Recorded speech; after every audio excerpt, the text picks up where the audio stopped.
How to deactivate Messenger account. Hello everyone, this is Sabrina here to help you today. So without any further ado, let's get right into the video. So first, launch your Messenger application. Then, from your top left corner, go to the menu bar.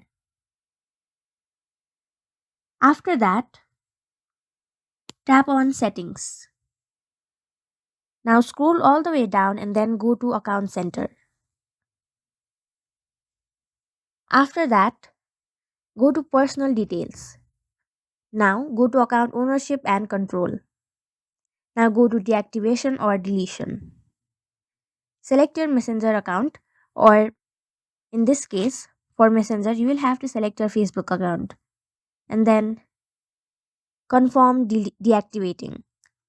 Now confirm by tapping on Continue, enter your password and continue.